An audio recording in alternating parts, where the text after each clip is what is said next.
ભુજ શહેરમાં થયેલા ભારે વરસાદ બાદ આજે અનેક વિસ્તારોમાં પાણી ભરાવાની સ્થિતિ સર્જાઈ છે।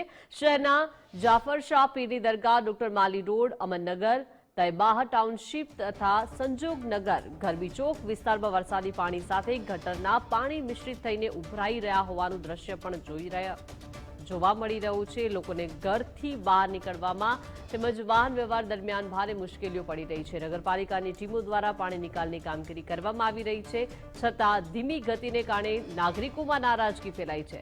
સ્થાનિક લોકોએ તંત્રને તાત્કાલિક અસરકારક પગલાં લેવા, પાણી નીકાળવાની વ્યવસ્થા ઝડપી બનાવવા તથા ગટરના પાણીની સમસ્યાનું કાયમી ઉકેલ લાવવા લોકો માંગ કરી રહ્યા છે।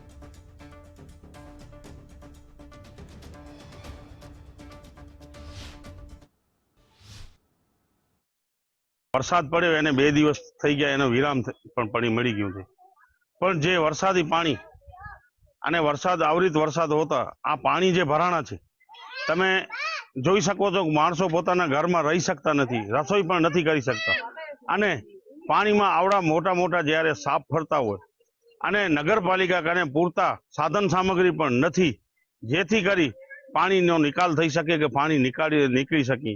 તરાવડી બરાબર અમારે ત્યાં એવું જ થાય છે, પણ કોઈ અમારે ત્યાં પૂછા કરવા નથી આવતો। જ્યારે થાય છે ત્યારે અમારા ઘરમાં હાલમાં આપણે જોઈ જાવ તમે લાવીને કે અમારા ઘરમાં વાસણ તરે છે, સાપ ફરે છે, એટલું પાણી છે અમારે ત્યાં બીજું કઈ ઠેકાણું નથી કે અમે ક્યાં જઈ શકીએ। તો હવે અમે શું કરીએ? આ તંત્ર કઈ કરવા માટે તૈયાર જ નથી।